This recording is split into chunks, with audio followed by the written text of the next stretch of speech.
Ada yang bilang kalau di spesifik digital marketing ya, double down yang bagus, double down tuh digaskan, nah gaskan yang bagus dan throw jelek, dibuang yang jelek. Intinya gitu. Nah, kalau konteksnya kata kunci Shopee, buat teman-teman yang masih main kata kunci manualan, bukan masih main, yang main manualan kan ada GFV Max sama manualan ya.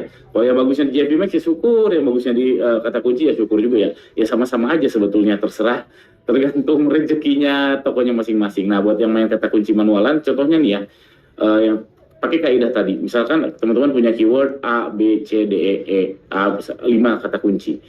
Nah, ini ada scoring. Nah, scoringnya ini entah ini ilustrasi aja ya. Nanti kita akan praktek.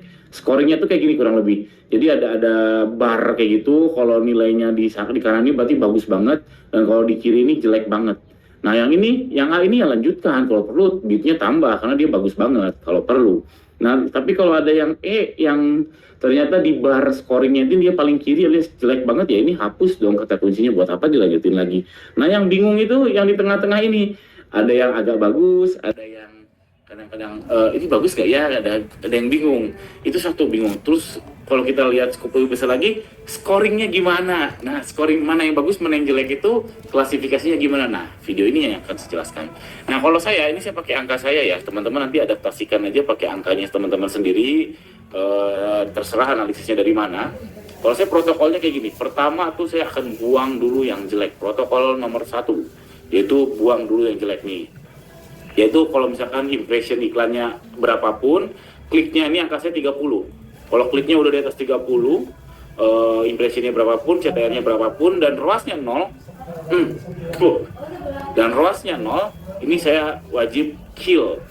Ini protokol saya. Protokol pertama yang saya cari adalah saya nge-kill dulu. Tapi ini harus dilihat dari 3 bulan. Kalau 7 hari kita lihat, last 7 days gitu kurang fair, karena siapa tahu kata kunci itu 3 bulan yang lalu masih bekerja. Tapi kalau 3 bulan lalu nggak ada penjualan sama sekali, udah di atas 30 klik, saran saya, kalau saya, protokol saya itu hapus.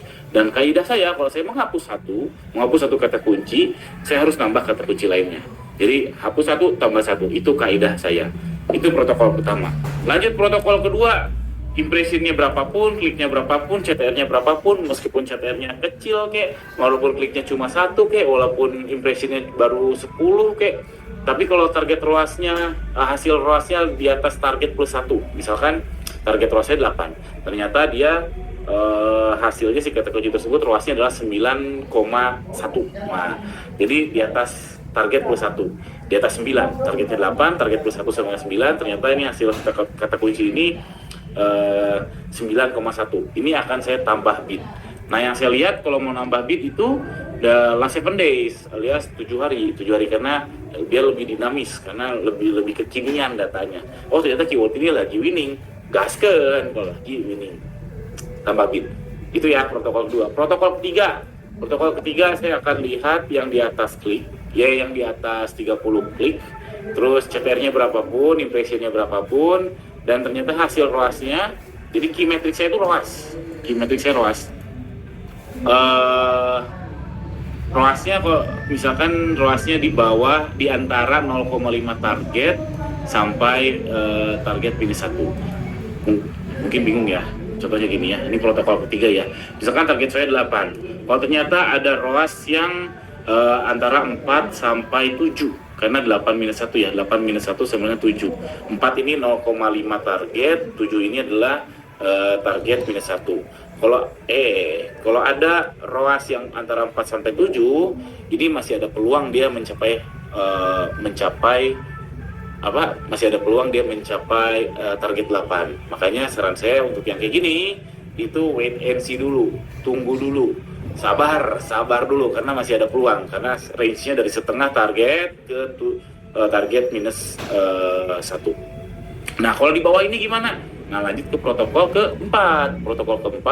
Kalau kliknya udah di atas 30, ternyata ROAS-nya ROAS-nya di bawah 4, di bawah setengah target, di bawah 4, ini saya akan kurangi bit. Misalkan tadinya bitnya 500, saya kurangi jadi 100. Kuranginya berapa? Nah, itu terserah teman-teman, itu juga angkanya beda-beda, tergantung best practice-nya masing-masing, tergantung forumnya apa. Kalau saya ngurangi bit biasanya saya kurangi 100. Kalau nambah bit biasanya tambah 25%. Angka saya ya. Ini angka saya yang saya sudah riset yang nyambung ke produk saya ya. Kalau nambah 25%, kalau minus 100. Ini pasti beda-beda tergantung marginnya teman-teman, tergantung karakter produknya. Jadi teman-teman harus coba-coba sendiri sehingga menemukan tambah itu berapa, ngurangin berapa. Itu protokol keempat ya. Itu dikurangi bit.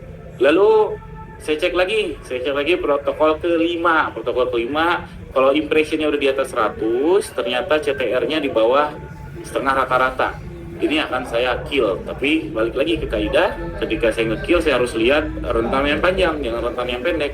Itu lihat last 3 bulan, last 3 months. Kalau last 3 months-nya kayak gini, impression di atas 100, berapapun kliknya, dan ROAS-nya 0 ya, ROAS-nya 0, CTR-nya di bawah setengah rata-rata si iklan, itu akan saya kill. Ini lalu protokol terakhir, wait and see, yaitu selain yang nggak masuk 1-5 ini, saya biarin dulu, meskipun nggak ada impression, meskipun apa, saya biarin dulu, nggak ditambah. Bitnya akan saya sesuaikan ke max CPC-nya, dan nggak di-kill, nggak ditambahin, saya biarin dulu. Gimana? Kalau bingung, ya input kayak gini, lalu saya udah input ini 100, lalu input benchmark kliknya saya 30 yang tadi, lalu CTR-nya rata-ratanya ini 3,81, berarti setengahnya itu 1,9, ROAS target saya 8, lalu saya klik apply benchmark, nah langsung keluar rekomendasinya. Ini wait and see, ini tambah bit, kurangi bit, ini kill.